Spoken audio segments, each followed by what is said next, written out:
Grandpa, my parents are trying to murder you, Emma said with the devastating clarity only an 11-year-old could possess. She had snuck out of school to save my life, carrying evidence that would destroy her family but preserve mine. I have pictures of Mom switching your heart pills with fake ones. I heard them planning your medical retirement. They want you dead so they can sell Hayes Pharmaceuticals to Meridian Corporation. As my granddaughter spread photographs and screenshots across my mahogany desk, I realized that every morning for 3 weeks, I had been taking my own death sentence, carefully administered by the daughter-in-law I trusted, and the son I had raised with love. Before we dive into how an 11-year-old girl became the hero who exposed this deadly family conspiracy, I need to know, have you ever suspected someone close to you was hiding something dangerous? Drop a comment below and let me know what you would do if your own family member was slowly poisoning you. This story will shock you to your core. The morning sunlight streaming through my Beacon Hill mansion windows felt different as Emma stood before me in my study, her bright eyes filled with terror no child should carry. She wore her favorite purple pajamas, but there was nothing childlike about what she was revealing. "Show me again, sweetheart," I said, setting down my coffee with unsteady hands. Emma placed both bottles on my mahogany desk. The first held my familiar pale blue metoprolol tablets. The second, identical, except for contents, contained small white pills that looked nothing like my heart medication. "I saw Mom switching them yesterday morning," Emma whispered. "She thought I was asleep, but I heard her in your room. She poured your real medicine into this bag and put these white ones in your bottle instead." She pulled out a plastic bag filled with my actual blue pills. The room spun. David, my son, who had organized my tools as a teenager. Jennifer, my daughter-in-law, a licensed pharmacist who had sworn to do no harm. They were systematically poisoning me. "How long have you known?" I asked. "A few weeks. You got sick right after Dad's big fight with you at the office. Mom kept making special meals to help you feel better, but you only got worse." Everything clicked. The mysterious chest pains 3 weeks ago, the overwhelming fatigue, the dizziness that had me gripping furniture, Jennifer's constant hovering with my morning medication, documenting my decline while orchestrating it. "Emma, you did exactly the right thing," I said, taking her hands. "You are the bravest, smartest girl I know." Tears rolled down her cheeks. "I was so scared, Grandpa. I didn't want them to hurt you." "They won't hurt you," I promised, rage building in my chest. "I'm going to make sure you're safe." I grabbed my phone with trembling fingers. 911, what's your emergency?" "Dr. William Hayes, 1247 Beacon Street, Boston. My son and daughter-in-law have been poisoning me. I have evidence. I need police immediately." Sirens wailed in the distance, growing closer. Emma moved beside me, and I wrapped my arm around her shoulders. "Are you in immediate danger, sir?" "Not anymore," I said, looking at my granddaughter who had risked everything to save my life. "Not anymore." But as the sirens grew louder, my mind raced backward to 3 weeks ago when everything seemed normal. 3 weeks ago when I had trusted my family completely. 3 weeks ago when I made the decision that set this nightmare in motion. 3 weeks earlier, the Hayes Pharmaceuticals boardroom crackled with tension as David burst through the doors without knocking. His expensive suit was wrinkled, papers clutched in his fist like weapons. "Dad, we need to talk. Now." My 42-year-old son stood before the mahogany table where I sat reviewing quarterly reports with our board members. "Good morning, David," I said calmly, though his aggressive entrance had everyone on edge. "We're reviewing third-quarter projections." "Forget the projections." David slammed a thick contract onto the table, scattering my documents. Meridian Pharmaceuticals offered $2.8 billion for complete acquisition. The room fell silent. I removed my reading glasses slowly, a gesture that had served me through 30 years of negotiations. "You brought this here without consulting me first because you've been stalling every expansion opportunity for 2 years." David paced behind the chairs, hands clenched. "While you're protecting employees like family, our competitors are maximizing returns." Jennifer, sitting quietly as Chief Quality Officer, finally spoke. "William, this offer represents financial security for everyone." I studied my daughter-in-law's face. Something desperate flickered in her eyes. "David, this company isn't just about profit margins. We're developing breakthrough Alzheimer's treatments that could help millions. Research bleeding $12 million with no FDA guarantee," David shot back. "Meridian wants profitable generic drugs, not your charity projects." "Absolutely not." I stood, my full height still impressive at 68. We don't abandon people who need help for quarterly earnings. David stopped pacing and leaned across the table, face flushed. You're living in the past, Dad. This is about survival in a competitive market. Is that what you think I've been doing for 30 years? Just surviving? I think you've lost sight of reality. His voice rose as board members exchanged worried glances. Jennifer and I analyzed the numbers. We could triple revenue in 18 months if you'd step aside and let fresh leadership take control. The words hit like a physical blow.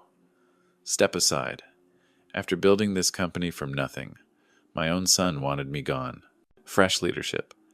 You mean your leadership. Leadership that understands modern business.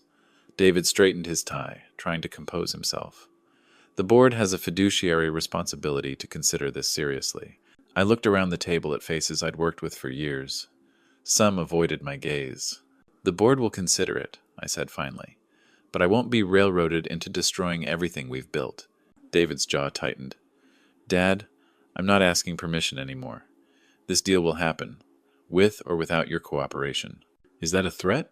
He grabbed his papers, heading for the door, then turned back with cold eyes I barely recognized. It's a reality check. You can make this transition graceful, or we can make it happen another way. But it's going to happen. The door slammed with enough force to rattle the harbor view windows. Jennifer gathered her things quickly. William, please think about what's best for everyone, she said softly before following her husband. I stood alone, staring at the Meridian contract that would end my life's work. I had no idea David had already decided exactly how to make that transition happen. That same evening, David paced the hardwood floors of his Back Bay apartment like a caged animal, his tie discarded and shirt sleeves rolled up. Jennifer sat curled on their leather sofa, a glass of wine trembling in her hands as she watched her husband's mounting desperation. 60 days, David muttered, running his fingers through his hair. Meridian gave us 60 days to close this deal, and the old man just threw it back in our faces. Maybe we can convince the board to override his decision, Jennifer suggested weakly, though they both knew William's influence ran too deep. David stopped pacing and turned to face her, his eyes wild with panic. You don't understand. I already told Meridian we could deliver. They're expecting signatures by month's end. If this falls through, I lose everything. Jennifer's wine glass clinked against her teeth as she took a shaky sip. What do you mean, everything? The $200 million commission I promised to split with certain board members. The advance payments I've already spent. The gambling debts you think I don't know about. The color drained from Jennifer's face. David, you didn't? $3 million, Jennifer. Underground casinos don't give extensions, and they don't accept apologies. David's voice dropped to a harsh whisper. How long did you think you could hide those trips to Atlantic City? Jennifer set down her wine with shaking hands. I was going to tell you, I have a plan to pay it back. With what money? Your pharmacist's salary? David laughed bitterly. We're both drowning, and Dad's the anchor pulling us under. They sat in silence for several minutes, the weight of their combined desperation filling the expensive apartment like toxic gas. Outside, Boston's evening traffic hummed 20 floors below, a reminder of the normal world they were no longer part of. What if he had a medical emergency? Jennifer said quietly, her nursing background making the words sound clinical rather than murderous. David looked up sharply. What kind of medical emergency?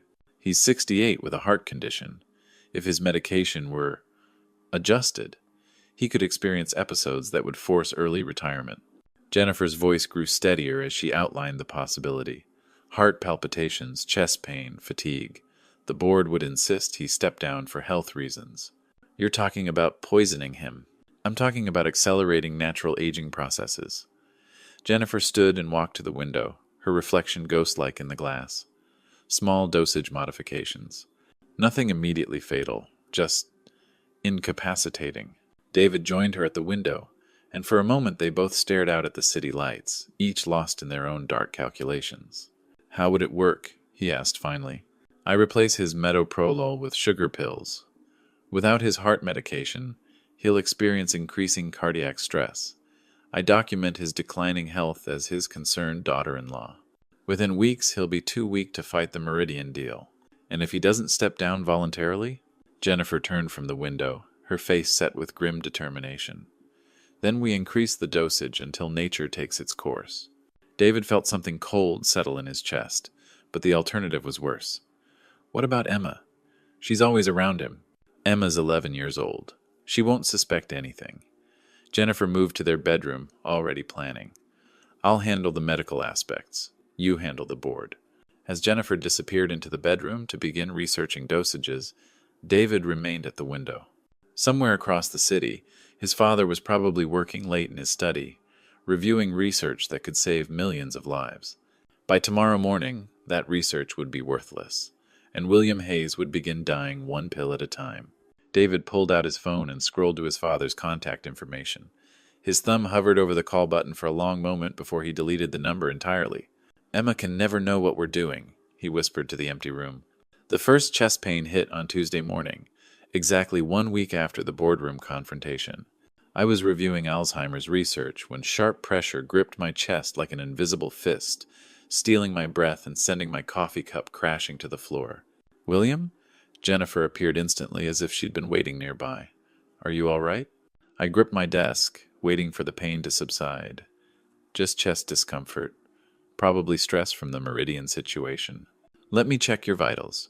Her fingers were cool and professional on my wrist. Heart rate's elevated. "Have you been taking your medication regularly?" "Every morning, same as always." I gestured toward the familiar orange pill bottle on my desk. Jennifer picked it up, shaking it gently. "You're running low. I'll get your refill today." Her voice carried perfect concern, but something flickered in her eyes. These episodes can be cardiac stress warnings. The pain faded, leaving me oddly drained. I've never experienced anything like that. "Stress manifests differently as we age," she said, heading for the door with my bottle. "I'll be back within the hour." By Thursday, episodes were routine. Each morning after medication, waves of fatigue washed over me. Simple tasks suddenly required enormous effort.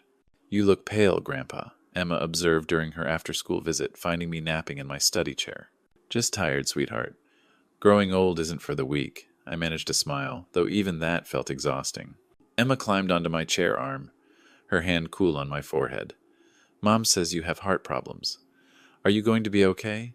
"Your mother's taking excellent care of me," I assured her, the irony of those words haunting me later. "She makes sure I take all my medications properly." Indeed, Jennifer had become my devoted caregiver, appearing with pills each morning and monitoring my condition. She kept detailed notes, asking probing questions about pain levels and energy. "Episodes are becoming more frequent," she reported to David in what they thought was a private kitchen conversation. I'd come for water and overheard through the partially open door. "How much longer?" David's voice strained with impatience. "These things take time. Too rapid a decline would raise suspicions." Friday brought the worst episode yet. During a conference call with Alzheimer's research investors, the room spun violently. My words slurred as I tried explaining our breakthrough findings. "I'm sorry, gentlemen," I managed before ending the call. "Medical emergency." Jennifer found me slumped over my desk 20 minutes later, face gray with exhaustion, shirt soaked with sweat. "William, this is serious," she said, helping me to the couch. "I think your current medication isn't working effectively anymore." "Maybe you're right," I whispered, too weak to argue. As Jennifer left to consult with my cardiologist, I stared at my study ceiling, wondering how my body had betrayed me so quickly. At 68, I'd always prided myself on excellent health and sharp mental acuity. Now, I could barely stay conscious through a business call. I had no idea my devoted daughter-in-law was systematically destroying my cardiovascular system, one fake pill at a time. Emma had always been observant, but by the second week of my illness, her 11-year-old mind began connecting troubling dots. She noticed patterns. I would be energetic when she arrived from school, but within an hour of taking my evening medication, I became sluggish and pale. Jennifer would hover nearby with her clipboard, documenting every symptom with clinical precision. "Why does Grandpa only get sick after his pills?" Emma asked her mother while they prepared dinner. Jennifer's hand paused while chopping vegetables.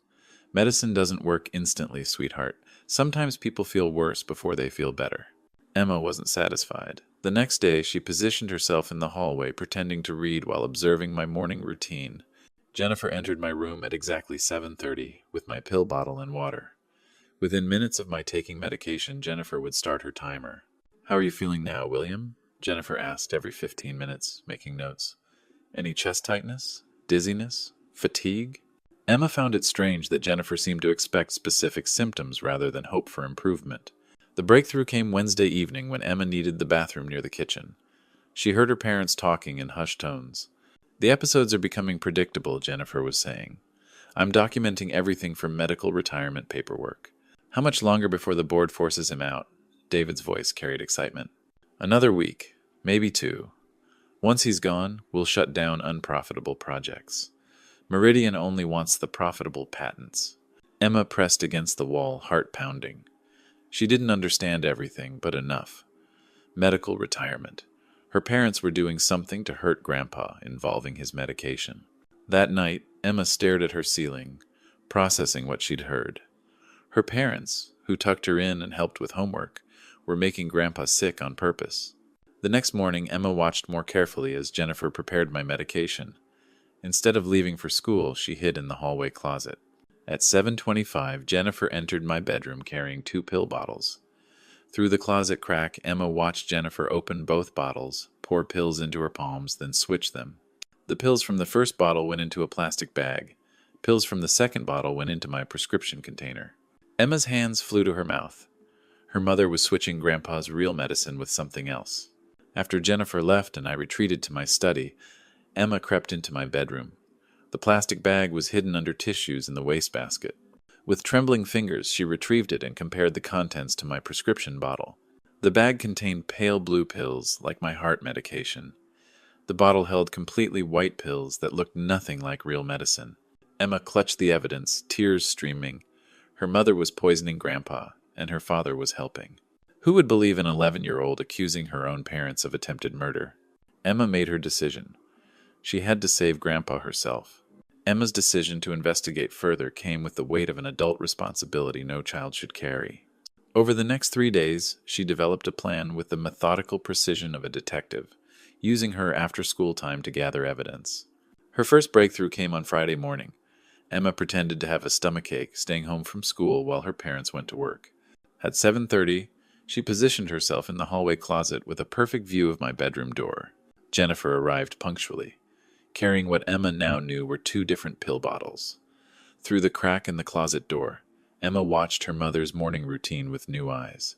Jennifer opened the first bottle and poured the pale blue pills into her palm. Then she opened the second bottle, filled with white pills that looked like candy, and poured those into the first bottle. The real blue pills went into a small plastic bag which Jennifer tucked into her pocket. Emma's heart hammered against her ribs as she witnessed the switch. Her mother was literally replacing Grandpa's heart medication with fake pills. After Jennifer left for Hayes Pharmaceuticals, Emma waited until I had settled into my study before creeping into my bedroom. She needed proof, something concrete that adults would believe. The medicine cabinet held several prescription bottles, but only mine showed signs of recent tampering. Emma carefully opened it and examined the white pills inside. They were perfectly round, completely white, with no markings or identification numbers like real medication should have. Using her phone, Emma searched for images of metoprolol online. The real pills were pale blue with specific markings and numbers. These white pills looked exactly like the sugar tablets her science teacher used for experiments. Emma's hands shook as she took photos of both the fake pills and the real metoprolol images from her phone. But she needed more evidence. She needed the real pills. That afternoon, Emma searched Jennifer's purse while her mother was in the shower. Hidden in a small zippered compartment, she found multiple plastic bags containing different colored pills. One bag held the familiar pale blue tablets that belonged in my prescription bottle. Emma carefully took several real pills from the bag, replacing them with tissues to maintain the same weight and bulk. Now she had both the fake pills from my bottle and the real pills Jennifer was hiding. The final piece of evidence came from an unexpected source. While researching heart medications on the family computer, Emma discovered Jennifer's browser history hadn't been cleared. Search terms like sugar pill effects, medication substitution, and cardiac episode symptoms painted a terrifying picture of premeditation. Emma screenshot everything, creating a digital trail of her mother's research into how to slowly kill someone through medication manipulation. By Sunday evening, Emma had assembled her evidence: photos of fake versus real pills, screenshots of Jennifer's incriminating internet searches, and physical samples of both medications. She even had a timeline documenting how my health declined precisely with Jennifer's increased involvement in my care. But Emma faced an impossible choice.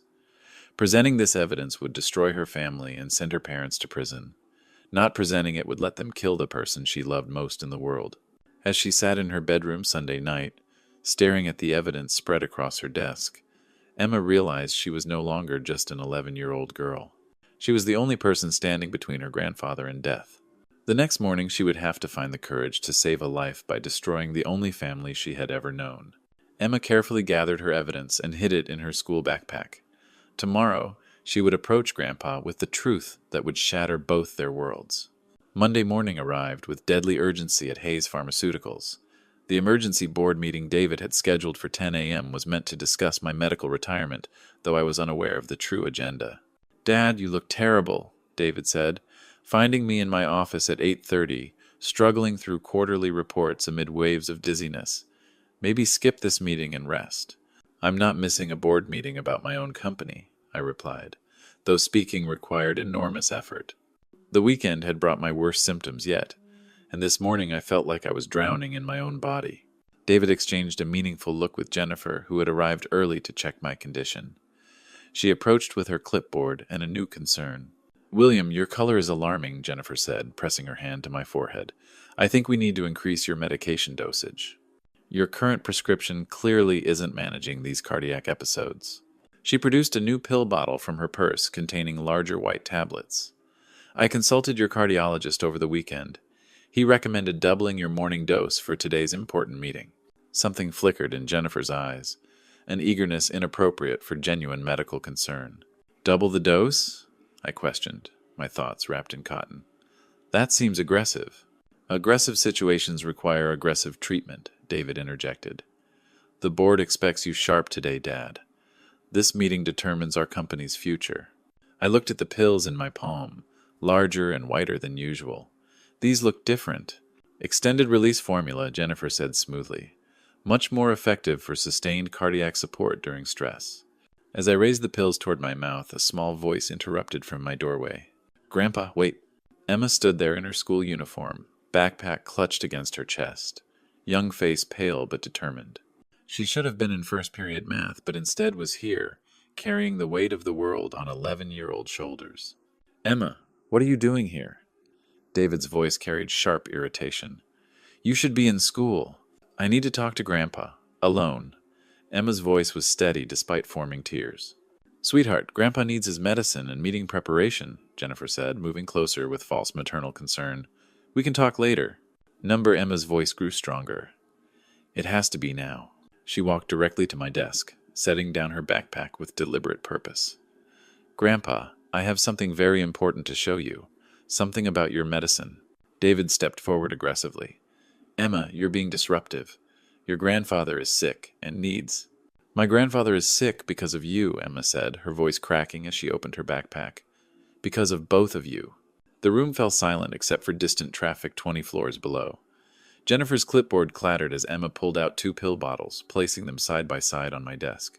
"One contains your real heart medicine, Grandpa," Emma said, voice growing steadier. "The other contains sugar pills. Mom has been switching them every morning for 3 weeks." My hand, still holding the double-dose pills, began trembling as implications crashed over me. "Emma, you don't understand what you're saying," Jennifer whispered, face white as bone. "I understand perfectly," Emma replied, pulling out her phone with screenshots and photos. "I have pictures of everything. I know what you've been doing." The pills fell from my hand and scattered across my desk like tiny white lies finally exposed to light. The silence in my office stretched like a wire, ready to snap as Emma's accusation hung in the air. David and Jennifer stood frozen, their murder plot crumbling. "Emma, you're confused," David said, voice taking on a dangerous edge. "You're just a child. You don't understand medical situations." "I understand these are sugar pills," Emma said, holding up white tablets from my bottle. "And these are Grandpa's real heart medicine." She showed blue pills from her bag. I photographed Mom switching them and found her internet searches about medication substitution. Jennifer lunged for Emma's phone. "Give me that. You're causing trouble with childish games." "Stay away from her," I commanded, standing despite dizziness. Protective instinct cut through the medication fog like a blade. Emma stepped behind my desk. I found bags of different pills hidden in Mom's purse. She's been collecting your real medicine for weeks. David's composure cracked. You little brat. Do you know what you've done? You've ruined everything. I saved Grandpa's life, Emma said, tears streaming but voice unwavering. You were killing him. Jennifer's mask dissolved completely. He was supposed to die quietly. Heart failure at his age wouldn't raise questions. Now everything's ruined because of a nosy child. The casual murder admission hit like a physical blow. My own family had systematically poisoned me, documenting my decline, preparing to inherit everything. Why? I asked, though I already knew. The Meridian deal, David spat. 200 million commission plus sale price. But you were too stubborn, so you decided to murder me. We helped nature along, Jennifer said coldly. Your heart condition made it perfect. Missed real medication doses, replaced with placebo, and your body would finish the job. Emma was already dialing 911. 911, what's your emergency? My parents are trying to kill my grandfather, Emma said with stunning clarity. They've been poisoning him with fake medicine. Hayes Pharmaceuticals, downtown Boston, 20th floor. David grabbed for the phone, but I blocked him.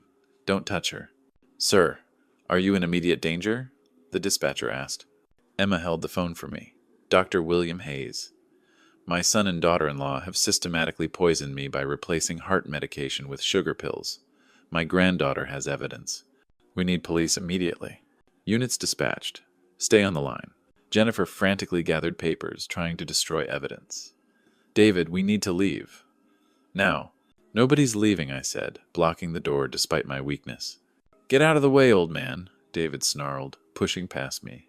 Heavy footsteps echoed in the hallway, followed by authoritative voices. Boston police. Building security directed us here. 3 officers appeared, taking in the scene. Scattered pills, Emma clutching evidence, David and Jennifer looking guilty. Detective Rodriguez. We received an attempted poisoning report. Emma stepped forward with remarkable composure. These are my parents, David and Jennifer Hayes. They replaced my grandfather's heart medicine with sugar pills to kill him and sell his company. She handed over her phone. I have pictures of fake medicine and proof of Mom's research into slow poisoning. Detective Rodriguez examined Emma's evidence while partners secured David and Jennifer. David Hayes? Jennifer Hayes? You're under arrest for attempted murder? You have the right to remain silent. As handcuffs clicked, David looked at me with pure hatred. You should have retired gracefully, Dad. And you should have been the son I raised, I replied. Jennifer's parting words cut deepest. That little girl destroyed our entire family. No, I said, pulling Emma close as we watched her parents escorted toward elevators. That little girl saved what was left of our family. The sirens that had started this flashback were now fading into Boston's morning traffic, taking away the people who had tried to kill me and leaving behind the one person who had risked everything to save my life. 6 months later, Emma and I climbed the Suffolk County Courthouse steps together. Her small hand gripped mine, but fear had been replaced by quiet strength that had saved my life. All rise for the Honorable Judge Patricia Williams, the bailiff announced as we entered the packed courtroom. David and Jennifer sat at the defendant's table in orange jumpsuits, gaunt from months in custody. The confident couple who tried murdering me for money now looked like common criminals. Has the jury reached a verdict? Judge Williams asked. We have, Your Honor, the foreman replied. On attempted murder charges, we find both defendants guilty. Emma squeezed my hand. Justice, finally. Judge Williams addressed the defendants with moral authority. David Hayes, Jennifer Hayes, you attempted to murder a family member for financial gain, using medical knowledge to slowly poison someone who trusted you completely. David's lawyer stood. Your Honor, my client requests to address the court and his father directly. Permission granted. David rose unsteadily, finding my eyes across the courtroom. Dad, I know what we did was wrong. I lost my way completely. The pressure, the debts. I'm asking for your forgiveness. The courtroom fell silent, waiting for my response. 6 months ago, I might have been tempted by family reconciliation, hoping love could overcome attempted murder. Not anymore. I stood slowly, my voice carrying clearly. David, you are no longer my son. Jennifer, you are no longer family. What you did wasn't a mistake. It was calculated murder for money. David's face crumpled. Dad, please. We're still family. Family doesn't poison family, I replied. You chose money over my life. You made Emma choose between her parents and her grandfather's survival. I looked at my granddaughter, dignified beyond her years. She chose correctly. I choose to honor that courage by cutting you from our lives completely. Judge Williams nodded approvingly. David Hayes, I sentence you to 15 years. Jennifer Hayes, as a medical professional who violated your oath, 18 years in state prison. As bailiffs led them away, David turned back. Dad, I love you. If you had loved me, I said quietly, you wouldn't have tried to kill me. Later that afternoon, Emma and I sat in my study where she had saved my life. Afternoon sun streamed through windows that no longer felt threatening. Are you sad about Mom and Dad? Emma asked from her leather chair. I'm sad about who they chose to become, I said honestly, but not sad about protecting us from them. Emma nodded with understanding beyond her 12 years. What happens now? Now we build something new together. I gestured to papers on my desk. Hayes Pharmaceuticals successfully launched the Alzheimer's treatment. Profits will fund your education and ensure financial security. Will I run the company someday? Only if you want to. You'll have real choices based on what makes you happy, not others' expectations. Emma smiled, the first truly carefree expression in months. Can we have ice cream for dinner tonight? Absolutely, I laughed. Some family traditions are worth starting fresh. As evening settled over Boston, Emma and I planned a future built on trust, love, and the unbreakable bond between a grandfather and the granddaughter who saved his life. Sometimes those we trust most can betray us in the cruelest ways. But God always places small angels in our lives, like Emma, to protect us from those with evil intentions.